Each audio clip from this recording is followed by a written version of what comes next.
our remarkable history, our breathtaking landscape, or our diverse cities.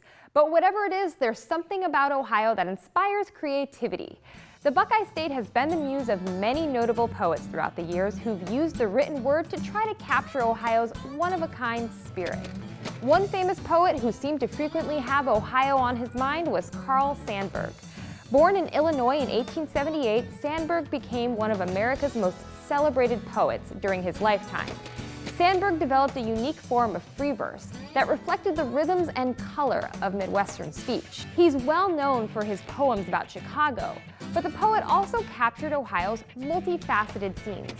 In his poem Honky Tonk in Cleveland, Ohio, published in 1920, Sandburg describes the sound of a big city jazz club, almost like a zoo, writing, "It's a jazz affair, drum crashes and cornet razzes, the trombone pony neighs and the tuba jackass snorts." But in a calmer poem, Crossing Ohio When Poppies Bloom in Ashtabula, Sandburg paints a different Ohio, a more rural one, as he describes the transition from spring to summer. "Pick me poppies in the backyard in Ashtabula, May going, poppies coming, summer humming." Of course, Sandburg is far from the only poet to get his creative juices flowing in Ohio. In 1854, accomplished poet Henry Wadsworth Longfellow wrote about another kind of flowing juice, Cincinnati's famous Catawba wine. The wine was made from Catawba grapes planted in the city's vineyard, and in his poem, aptly named Catawba Wine, Longfellow celebrates Cincinnati's nickname, the Queen City, writing, "And this song of the vine, this greeting of mine, the winds and the birds shall deliver to the Queen of the West in her garlands dressed on the banks of the beautiful river." While Sandburg and Longfellow were just visitors who happened to find inspiration here, Ohio also claims its fair share of poets.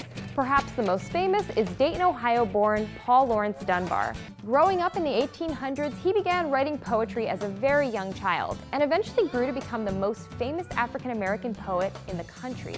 His poems were often about the difficult African-American experience at the time, and he differentiated himself from other poets by writing in a type of speech common to African-Americans.